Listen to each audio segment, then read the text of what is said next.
ನಮಸ್ಕಾರ ಪ್ರಿಯ ವೀಕ್ಷಕರೇ, ಏನು ನ್ಯೂಸ್ ಸ್ವಾಗತ. ನಾನು ನಿಮ್ಮ ನಿರಂಜನ್ ಸರೂರ್. ಗುರುದೇವ ತಪೋವನದ ಉದ್ಘಾಟನಾ ಸಮಾರಂಭ ಬೆಳಗಾವಿ ಜಿಲ್ಲೆ ಯಮಕನಮರಡಿ ಮತಕ್ಷೇತ್ರದಲ್ಲಿ ಪರಮ ಪೂಜ್ಯ ಶ್ರೀ ಸಿದ್ದೇಶ್ವರ ಸ್ವಾಮೀಜಿಯವರು ಗುರು ಸ್ಮರಣೋತ್ಸವದ ಪ್ರಯುಕ್ತ ದಿನಾಂಕ 30/12/2025 ಗುರುದೇವ ತಪೋವನದ ಉದ್ಘಾಟನಾ ಸಮಾರಂಭ ನೆರವೇರಿತು. ಈ ಶುಭ ಸಂದರ್ಭದಲ್ಲಿ ಬಿಎಲ್ ಸಂತೋಷ್, ಬಿವೈ ವಿಜಯೇಂದ್ರ, ಬಸವರಾಜ ಹುಂದ್ರಿ, ನಿಖಿಲ್ ಕತ್ತಿ, ಎಬಿ ಪಾಟೀಲ್, ರಮೇಶ್ ಕತ್ತಿ ಹಾಗೂ ಇನ್ನೂ ಹಲವಾರು ಗಣ್ಯರು ಭಾಗಿಯಾಗಿದ್ದರು. ವರದಿ ನಿರಂಜನ್ ಶಿರೂರ್.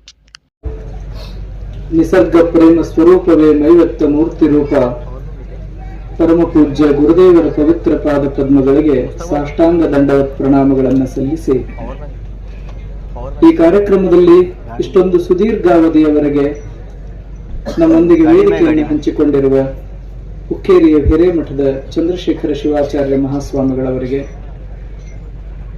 ಜೊತೆಗೆ ಚಿದ್ಘನಾನಂದ ಭಾರತಿ ಮಹಾಸ್ವಾಮಿಗಳವರಿಗೆ, ಪರಮ ಪೂಜ್ಯ ರಾಚಯ್ಯ ಮಹಾಸ್ವಾಮಿಗಳವರಿಗೆ, ಅಕ್ಷರಶಃ ಅತಿಥಿಗಳಾದ ಇನ್ನೊಬ್ಬ ಪೂಜ್ಯರಿಗೆ, ಇಂಥದೊಂದು ಅರ್ಥಪೂರ್ಣವಾದ ಕಾರ್ಯಕ್ರಮದ ಅಧ್ಯಕ್ಷತೆಯನ್ನು ವಹಿಸಿರುವಂತಹ ನಿಮ್ಗೆಲ್ಲ ಗೊತ್ತಿರಬೇಕು, ಜಗತ್ತಿನಲ್ಲಿ ಒಂದೊಂದು ಅವಕಾಶಗಳು ಒಬ್ಬೊಬ್ಬರಿಗೆ ಮಾತ್ರ ಮೀಸಲಿರ್ತಾವ, ಇನ್ನೊಬ್ಬರಿಗೆ ಸಿಗಂಗಿಲ್ಲ. ನಾವು 20 ವರ್ಷ ಅಪ್ಪುಗಳ ಸೇವೆ ಮಾಡೀವಿ.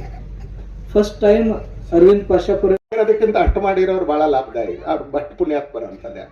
ಆದ್ರೆ ಹೆದರಿ ಬರದೇ ಇರೋರಿಗೂ ಹೇಳಿ ಅಂತಲೇ, ಇಲ್ಲಿ ಹೆದರಕ್ಕೆ ಯಾವುದೇ ಕಾರಣ ಇಲ್ಲ ಅಂತಲೇ, ಹೆದರಕ್ಕೆ ಯಾವುದೇ ಕಾರಣ ಇಲ್ಲ. ಯಾಕಂದ್ರೆ ಇಲ್ಲೊಂದು ಪಕ್ಷನೇ ಇಲ್ಲ, ಅಂದ್ರೆ ರಾಜಕೀಯ ಪಕ್ಷ ಇಲ್ಲ, ಇಲ್ಲೊಂದು ಯಾವುದೇ ಪಾರ್ಟಿ ಅಂತಲೇ ಇಲ್ಲ.